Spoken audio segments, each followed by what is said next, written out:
Hello mga boss, good morning. Welcome po to my YouTube channel. Then meron po tayong gagawin ngayon. Toyota RAV4.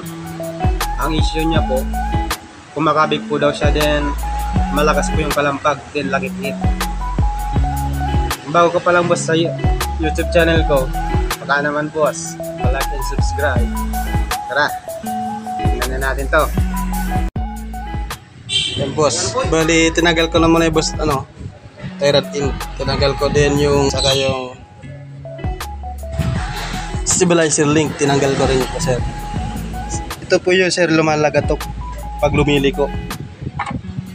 Yan, sa racking pinion po, yung bushing ng racking pinion. Yan. Yan mo. Ito po yung lumalagatok sir. Bali pag pagkakalas kayo sir, tatanggalin muna yung stabilizer link, yung dito, bushing dito para bilo. Yan po. Yan po yung lumalagatok. Ito na rin po yung dahilan kung bakit kumakabig yung manibela no sir.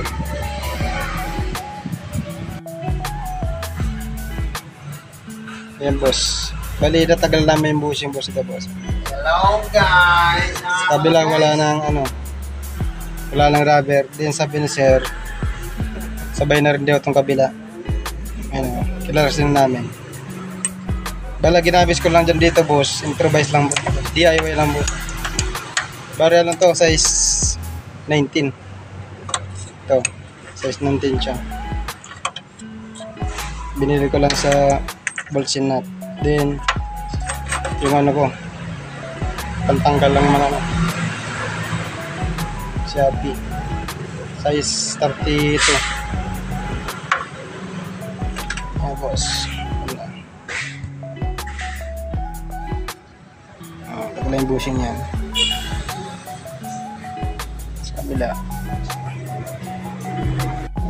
Ito mga boss, bali magkakabit tayo ng racking pin yung bushing.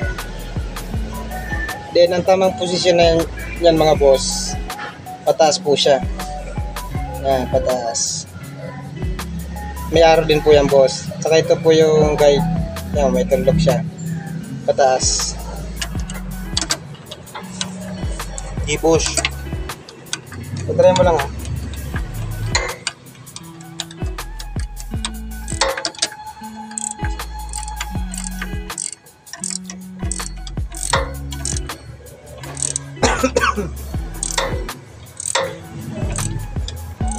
Yan boss, bali gumawa lang kami boss ng DIY na pang puller. Boss, bali nakabit na namin po yung dalawang racking pinion bushing. Ayan. Parang bago na naman ulit.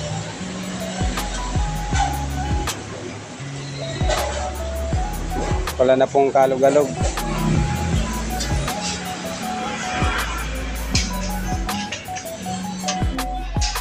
Lampag. Okay.